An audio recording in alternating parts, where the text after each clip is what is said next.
Hello everyone, and welcome to another horrific review. Okay, our game finished early tonight, so I thought I'd try and get the last movie on my list smashed out. Do you remember last week? Was it last week? I told you I had like a bunch of movies and I showed them and I was like, I was going to get this done the weekend. And it never happened, so this is the last one. I saw the TV Glow, directed by Jane Schoenbrun. I believe that might be her name, might not be. Two teenagers bond over their love of a supernatural TV show, but it is mysteriously cancelled. That's it. That's the plot of the movie. Right. Bye. Um, this is an A24 flick. So as you know, if you're watching something from A24, you need to be in the mood. It's like all their stuff. If you're not in the right mindset, you're not going to enjoy it. So with that in mind, I wasn't in the mood tonight. You can probably guess. This isn't horror. Um, this is like a coming of age, angsty teenager, artsy fartsy thing. I'm a bit annoyed that they categorized it as horror. This should be teen drama, something. It's not horror. There's nothing even remotely horror about it. So we meet centers around two characters, Owen and what do you call her, Maddie. Sorry, I was looking up something there before I started. So Owen is a seventh grader, which is 12. So he's like 12 or 13. What's a ninth grader? Because no, America's got a weird system for 15, right? So they are about 2 years. So Owen's like 12, 13, and Maddie's 15. Say 13 and 15 just for the sake of argument. Right, we'll do that.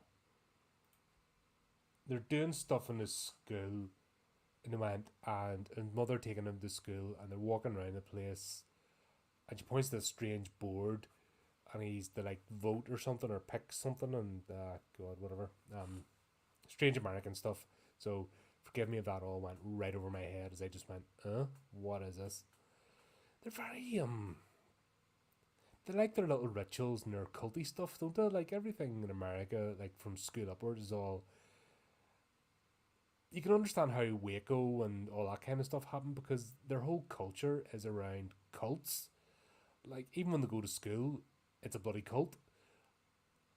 It's just all their stuff is done with a weird, like, just mental tinge to it that just frightens you. If you're a normal, like, rational minded person, like look at America, it just makes you go, whoa, what's wrong with these folks? And it seems like that's what they do. They're like, just even going to school is some weird freaking culty ritual to do stuff. But anyway, Owen is doing weird culty American ritualistic stuff of picking on a board to do a vote or whatever. I didn't really care.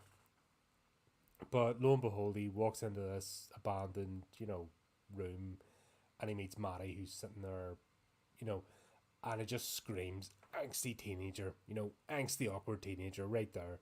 Like it's a bit like what do you call it? Scott Pilgrim versus the World, except they're both miserable bastards. At least that had a bit of fun to it, where these two are just meh. Um, like you expect Owens to have the rain cloud over his head, just going the whole time. There's something definitely not right with him. Like the way he speaks and everything else, you kind of get the impression he's like there's something not there, and it carries on. There's two different actors play the character, so there's like the wee guy plays young Owen, and there's a guy plays older Owen. So what I'll say is that's the character, it's not the actor. That's the character they've been told to play because both actors, and fair play them for this, play the exact same character. If that makes sense. So they're that's what they're being directed to do. Hey Chris man, how are you? Yeah, these are oddballs over there. Honestly, these are proper like I don't know how to describe it, but everything he's doing is borderline scary. Like seriously, man, these are uh like I remember getting Americans cracking up because we had to wear school uniforms. Well, that's nothing compared to what you used to. Like, wearing a school uniform and calling teachers sir and madam and stuff is nothing compared to all your like weird rituals and stuff. So yeah, I don't know. But anyway, Owen and Maddie start talking, and this is where we find out he's fifth grade and she's seventh grade, and they're saying about this show called The Pink Opaque that she watches. He's not allowed to because he has a curfew at 10:30. Has to be in bed. And even this guy, there's something not right because when he's come back after this school thing, because it takes place in the evening, by the way, so that's what I mean. It's not a normal school day. It's something to go to the evening to, and I take it it's not a new school or anything. It's just like whatever. Um, but when he's back, or they're driving back, the dad's driving in the front of the car, the mother's in the back seat, with him laying his head, like you'd think he was like 5 or 6 years old, the way he's acting. And I'm bringing this up because it's relevant later on, because this continues. So you're just getting this thing screaming at you, something's not right.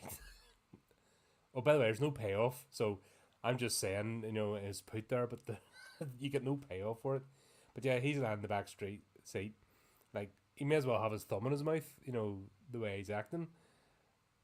And it's strange. But anyway, what transpires is he wants to watch this TV show. And he asks Maddie if he can come over to hers. So he pretends he's staying at another friend's house. His mother drives him there, and he does that thing about the knock at the door and then waiting for her to go and, sneaks off. Turns out Maddie's there with another girl, they're yapping away. But even when they speak to each other, hey, it's... I know it's put on to be awkward teenagers and stuff, but I was an awkward teenager. And I could still string two sentences together. They're really overhamming it. And you can be an awkward teenager, but still, if you've met somebody you can actually speak to, then you're going to speak normally to them. And it's with other people, So once again, this is just being overplayed. And that's why I'm saying it's sort of coming of age, teenager, artsy fartsy thing. They're really overdoing it. And it gets to the point where, not quite as extreme as possession, but they may as well be doing performative dance or something. This feels like something that should be on a stage. One of them amateur dramatic societies that put on the plays. That's what this feels like. They've just put it into a TV movie thing. Did this come out in the cinema? I don't know, but it's odd anyway.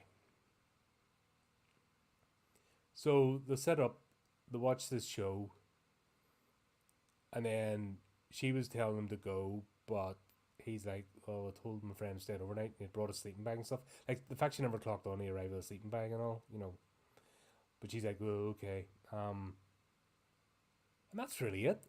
This meanders on. So, what they do is they start talking about the plot. And it's basically Tara and Brenda, is it? Two teenagers, Isabel and Tara. Sorry, who's Brenda? Something else. And they've got a psychic connection, and they met in the first episode, but they only ever see each other over psychic land, and they're fighting a villain called Mr. Melancholy, who sends a new villain every week for them to fight. And I think what we're getting in the thing is that what they're seeing on the TV isn't actually what's there. They're seeing something else, or it's like a otherworldly experience, or they both just have the same mental illness or something, blah blah blah. At the end, those time jumps, and there's also fourth wall breaking as well. So we've got Owen narrating his own story, which, take it what you will. Like, I genuinely feel this should have just been on a stage somewhere, like in a artsy fartsy theatre. Like, really, no business being a film of any sort, but Hey, oh, that's just me. It skips forward 2 years, and that would put Owen at like 15 or so, and he's still got a 10:30 curfew. And I'm not even talking about be at home for 10:30. It's you must be in bed sleeping 10:30 curfew. What 15-year-old is in bed by 10:30? It's TV switched off, can't watch. It's I'm scratching my head. It's not right.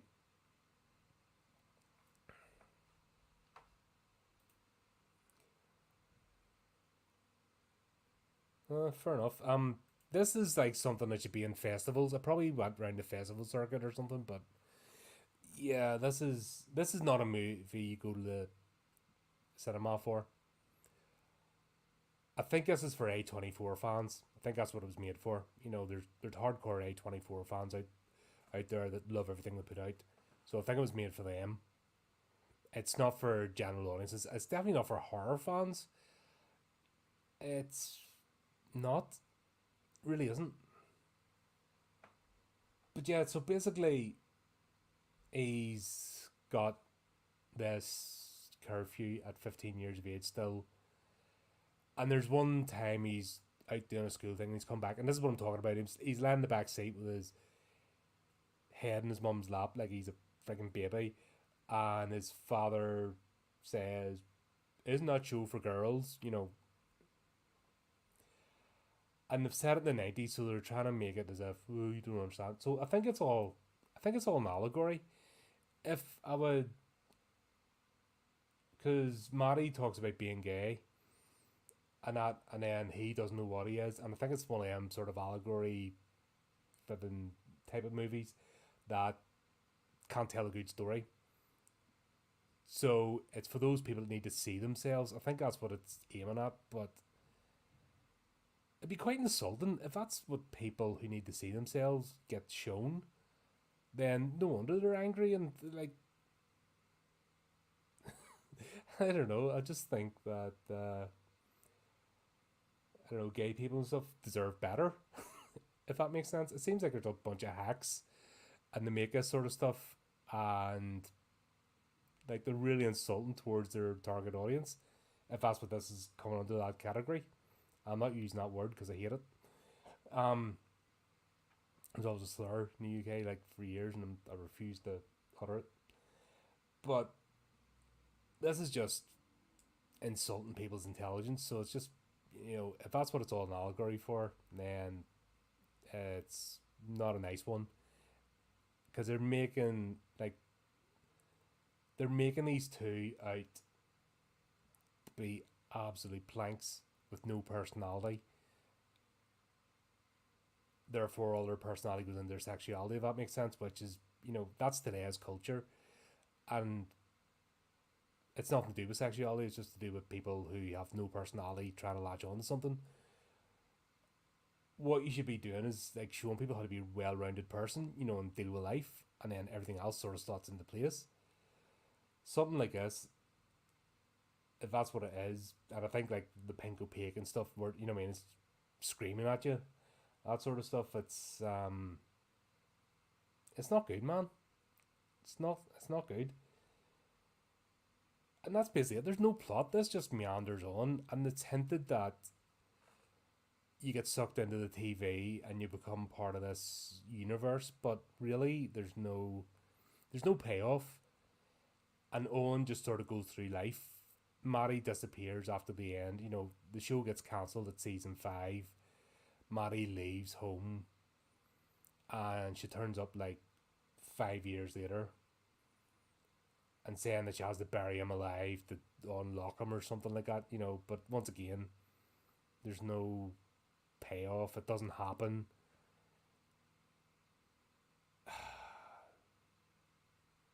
Owen goes on with his life. He gets a job in the cinema, and he's working and stuff, and he still can't speak to people. Like, I'm sorry. Even in the 90s, that like freaking people could. There was still online. People could meet each other. People could talk. There were knuckleheads, but that was well getting stamped out. And they're trying to make the 90s as some sort of horrible period. Like it's just thick, this writing. But he's going along as if he's not being his true self. That's basically the story, because there's no payoff for this supernatural TV show being anything else apart from a TV show. And he even says it himself, because then it skips forward 20 years and he's got a job and a family and he can stream the show now. When he watched it the second time, it's not even remotely what it is. And he couldn't stay over at Maddie's anymore, so she made him tapes, recorded the show basically, and then he watched it. And to be honest, there was no even rapport between those two. Like they couldn't. God, how to put it? Like they're talking to each other in metaphors. I suppose that's the best way. They're still talking to each other in metaphors, and there's no like breakthrough moment. She says she can only come back for a minute, and because she didn't let her bury him alive, then she disappears again, making it as if it's getting sucked into the TV. And his mother dies of cancer. His father passes later on. He still stays at the family home. He gets on. And then there's just a scene where he's like, goes to cut his heart out, because that's a scene in the movie, and it just glows, and then he's back to normal, and then he's just going around going sorry and getting on with his life. So it's a fucking stupid. It really is a stupid movie. It's for the navel gazers. I think it's for the artsy fartsy. Oh, you're too stupid to get that meaning, and it's for people that want to get in an echo chamber and smell each other's farts. That's what this movie's for. And yeah, that's it.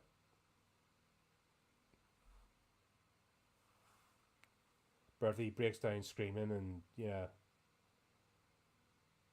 it's it's a performative piece. That's what it is. It's not a film. It's not a story.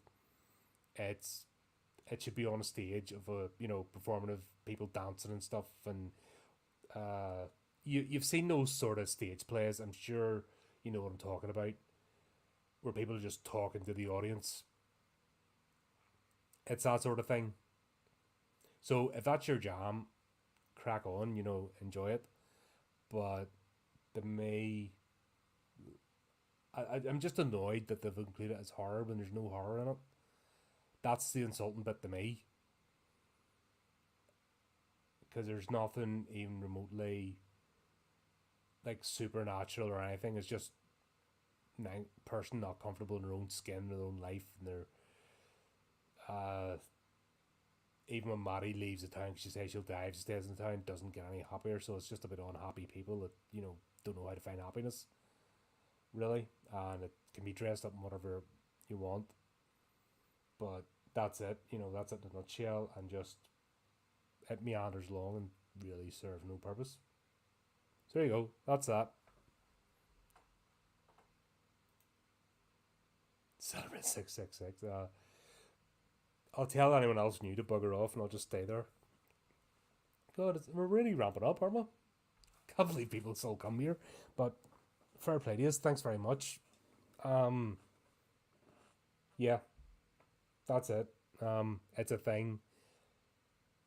If you're curious about it, and just the reason wanted to watch it was just it was getting a lot of good reviews, but I think it was just the A24 crowd, doing their usual. Um, and if you're an A24 fan, you like their stuff, then you'll like this as well. If you want an actual horror movie, you'll not. If you want a story, you'll not like this. And that's really it, because there's no resolution at the end of it. Just meanders and just abruptly stops. Like there is no reveal, resolution, or explanation. It's all metaphors. About somebody who's not comfortable in their own skin. That's it. Freak, we've all been like that. There's people go through life. Yeah, Yeah. Anyway. Right. Getting bored talking about this now. So there you go. That was that. I've covered it. It's off the list. I watched it, so a lot of people didn't have to. And there you go. Thanks for tuning in. And until next time, keep updating the channel, do the type of things, and remember to keep it creepy, keep it horrific.